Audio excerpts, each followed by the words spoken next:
Vanakkam, hello viewers, and in this video we saw about double entry system. Yeah, double entry system. Um, it is the most common system of keeping records whereby two aspects of every business transaction is recorded in the books of accounts simultaneously. An Italian named Luca Pacioli invented this system in 1494 AD. And here these are some advantages of double entry system. And the first one is complete record. Under double entry system, both debit and credit aspects of all the transactions are recorded without any omission. So it acts as a perfect record and evidence in the court of law. And the next one is accurate results. As double entry system is complete in all respects, the accurate information about amount due to and due by the business unit at any time. The net effect of all the ledger accounts can be known easily without any difficulty. And the third one is errors and frauds. Double entry system is helpful in preventing frauds and errors committed by the accountants and all other peoples.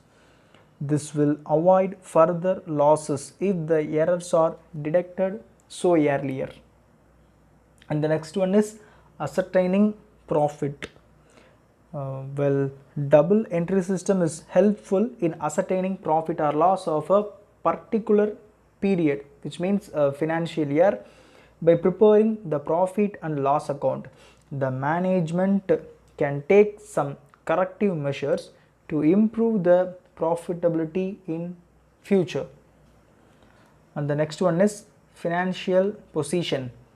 Financial position of the business can be ascertained by preparing the balance sheet. It will definitely help the businessman to obtain loan facilities from bank and any other financial institution. And the next one is prompt submission of tax returns. This system makes available ready-made information to be sent to income tax and sales tax authorities to calculate the tax liability promptly. And the last one is calculation of claim amount. The insurance company needs a complete information up to the date of fire or any other accident. It will be helpful for the insurance company to calculate claim amount for loss of stock as a result of fire or any other accident. So these are some of the advantages of double entry system. Of next, these are the some disadvantages of double entry system. First one is suitability. Double entry system requires the maintenance of a number of books and much more accounts and blah and blah clerical work, which is not practical in small concern. The next one is costly system.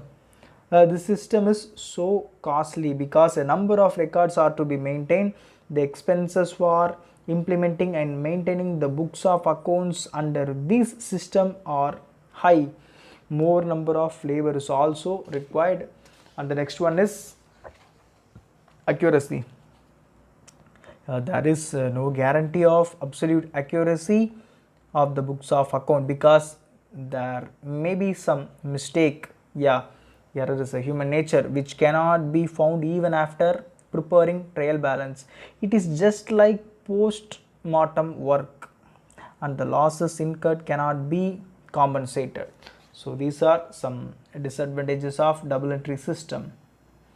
The next one is these are the types of accounts to be used in recording the business transactions to converting into a journal. First These are the accounts, which means personal account, real account and nominal account. The first one is personal account. These personal accounts which is related to name of any individual or firm or company, banks, etc. For example, if goods are purchased from Mohan, in this situation Mohan is the giver, and so his account is to be credited. Yeah, how can we debit and credit this personal account? We saw that in the golden rules. Yeah, first a personal account means which is related to name of the individual firm or company or any other person. And the next one is real account. Those accounts which deals with properties which are possessed by business concerns like cash, machinery, building, goods and etc. For example, goods are sold for cash, cash comes in and goods goes out. So purchase accounts is to be debited and cash account is to be credited. And the third one is a nominal account. Those accounts which include all income and expenses of a business like dividend, rent received and salary, electricity bill, telephone bill, expenses paid. These are related to nominal account. Okay, with the help of these golden rules we can record these accounts. Yeah, first one is personal account, debit the receiver and credit the giver. And the next one is real account, debit what comes in and credit what goes out. The last one is nominal account, debit all expenses and losses, credit all incomes and gain. Yeah, personal account, which means debit the receiver of benefit.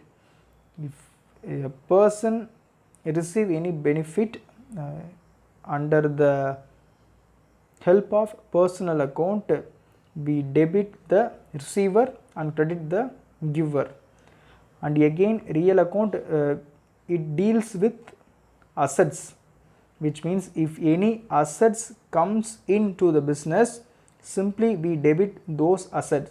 If any asset goes out of the business or out of the concern, we will credit those assets. And the last one is at any time we debit all expenses and losses related to the business and credit all incomes and gain of the business. Yeah, thanks for your patient listening. Thank you.